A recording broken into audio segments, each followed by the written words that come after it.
우선 큰 집부터 사야겠지.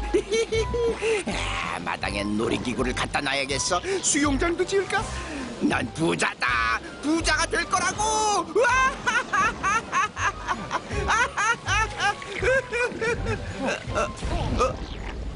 왜 이러지?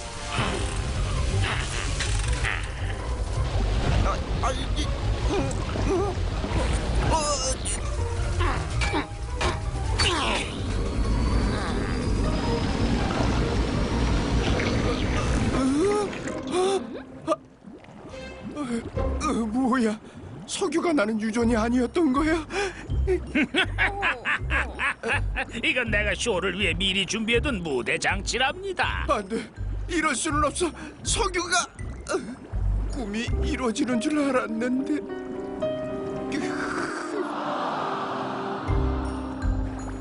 그러고 보니 맨델레예프 박사님께서는 석유의 중요성을 일찌감치 깨닫고 석유를 효율적으로 이용하기 위해 많은 연구를 했다고 하던데 사실인가요? 정말 어처구니가 없군. 석유가 중요하다는 건 3살 먹은 어린애도 다 아는 사실이야. 자동차도 석유로 가잖아. 그래요, 맞습니다. 물론 석유는 아주 중요한 연료죠. 하지만 난 석유에는 연료 이상의 가치가 있다고 생각했습니다. 가령 머레이군이 들고 있는 거 보이시지요? 우와, 세상에. 이 컴퓨터도 석유로 움직이는 거예요? 아니요, 내가 얘기한 건 컴퓨터의 재료예요. 컴퓨터의 덮개는 플라스틱으로 만들어져 있죠. 그 플라스틱을 석유로 만드는 거랍니다. 정말이에요? 하지만 어떻게 그럴 수가 있죠? 석유는 액체잖아요. 석유를 정제해서 다양한 제품의 원료로 사용하는 거랍니다. 어때요? 정말 신기하죠?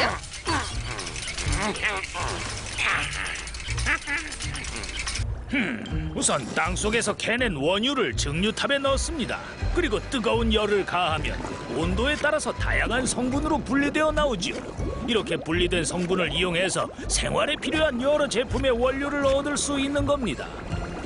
이 원료들을 가공하면 다양한 제품을 만들 수가 있답니다. 자동차, 페인트, 비행기 등 우리 주변에서 쉽게 찾아볼 수 있는 많은 것들이 바로 이 석유로 만들어지죠. 전에 5단에 붙어있는 라벨을 봤더니 제품 원료가 합성섬유라고 쓰여 있던데, 그럼 우리가 입는 옷도 석유를 이용해서 만드는 거겠네요? 그래요, 맞아요. 오늘날 석유는 이렇게 옷, 아스팔트, 플라스틱 등 다양한 원료로 쓰이면서 인류의 생활 수준을 향상시키는데 크게 이바지했답니다. 정말 대단하네. 나는 나의 조국인 러시아의 석유 산업을 발전시키기 위해 엄청난 노력을 했습니다. 석유 산업에 필요한 모든 분야들을 연구했지요.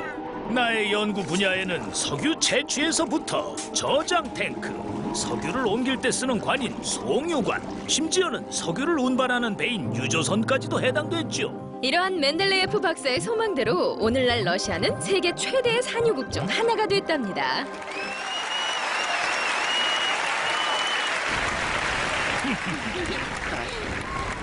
어쨌든 이 허풍선이 극장은 유전이 아니었군요.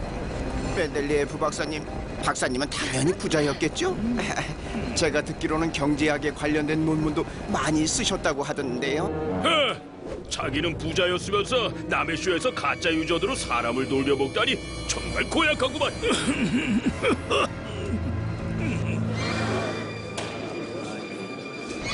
괜찮으세요? 무슨 일이에요, 박사님? 어디 편찮으세요? 괜찮습니다. 난 평생을 배결핵과 함께 했거든요. 배결핵은 가난하고 불우했던 내 어린 시절이 남긴 상처지요. 1834년 내가 태어나던 해에 아버지께서는 병을 얻어 일을 할 수가 없게 됐습니다. 어머니가 유리 공장에서 일을 하셨지만 그 공장마저 그만 불에 타버렸고요. 세상에 그런 일이.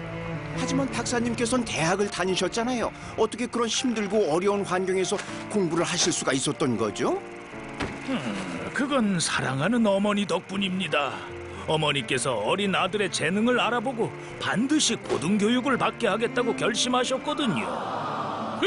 어쨌든 당신 경제학을 공부했다면서. 근데도 돈을 전혀 못 벌었다는 거야? 완전 엉터리 아니야? 그렇지 않아요. 맨델레예프 박사가 경제학을 연구한 건 사실이지만 부자가 되기 위해서는 아니었어요. 당신은 나의 조국 러시아가 경제적으로 아주 어려운 때였습니다.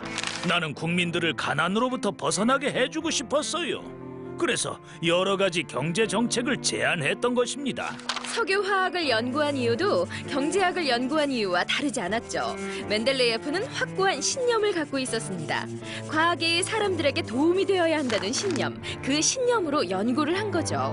물질의 화학 변화를 이용해 사람들을 이롭게 하는 것, 공업 발전을 통해 모두가 인간다운 삶을 살 수 있도록 도와주는 것, 그것이 바로 나의 오랜 꿈이었습니다. 정말 감동적이죠, 여러분? 멘델레예프 박사는 과학을 통해 인류애를 실천한 진정한 과학자입니다. 박사님께 큰 박수와 환호 부탁드릴게요.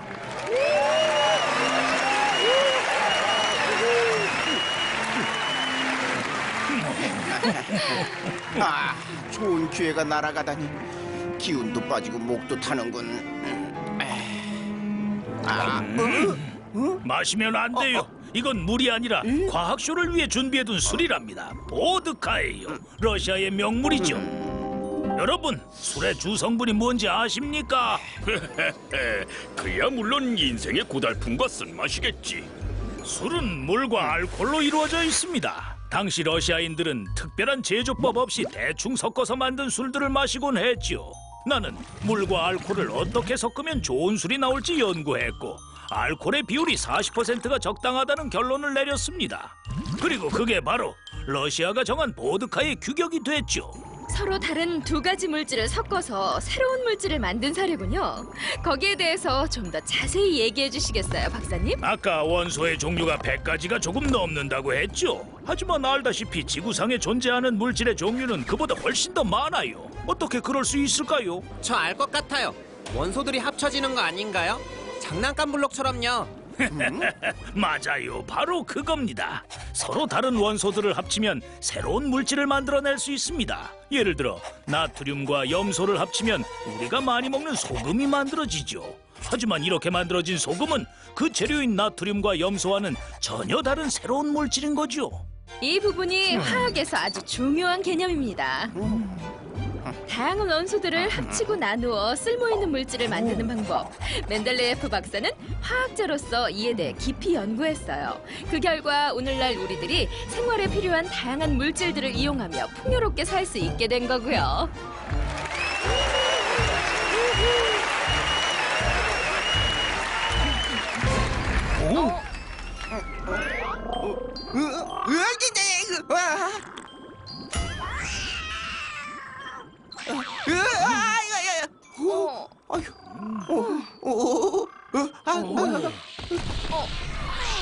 와, 다들 잘 보셨죠? 술을 마시는 건 아주 위험한 일이랍니다. 어린이 여러분, 술에는 손도 대지 마세요. 난 아무래도 뭔가 미심쩍다고. 진짜 과학자 맞아요? 난 당신 이름을 들어본 적이 없거든. 진짜로 위대한 과학자라면 노벨상 같은 거 받은 적 있어요? 그게 말이죠. 실은 멘델레예프 박사님께서는 난 괜찮습니다, 베티야. 사실 노벨상 후보에 오르기는 했습니다. 하지만 한 표 차이로 아깝게 떨어지고 말았죠. 안타깝게도 멘델레예프 박사의 정치적인 성향이 문제가 됐습니다. 멘델레예프 박사는 배움의 자유를 주장하던 학생들의 시위를 지지했었죠. 그 때문에 2년간 교수직을 잃는 아픔을 겪어야 했고요. 어쨌든 상은 못 받았잖아. 그러면서 그렇게 잘난 척을 한 거야? 글쎄요, 내게 노벨상이나 교수직은 별로 중요한 게 아니었습니다. 내가 이룬 업적도 결국 다른 위대한 과학자들의 연구가 있었기에 가능했던 것이었으니까요. 무슨 말씀이신지 알 것 같아요. 박사님처럼 원소의 주기율표를 만들려고 노력했던 다른 과학자들 말이죠. 그래요, 잘 아는군요. 여러분들도 잊지 말아주세요. 과학의 발전은 위대한 업적을 이루고 화려한 주목을 받는 한두 사람의 힘으로 이루어지는 것이 절대 아니랍니다. 여러분이 기억하지 못하는 수많은 과학자들이 묵묵히 자신의 연구에 매진했기에 그 모든 노력들이 합쳐져서 새로운 발견이나 발명이 이루어지는 거죠. 하하, 이제야 저도 제가 걸어가야 할 길이 뭔지 제대로 알 것 같네요. 중요한 건 화려한 부나 명예가 아니었어요. 앞으로는 사명감을 가지고 더욱더 재밌고 유익한 허풍선이 과학쇼를 만들어 보겠습니다.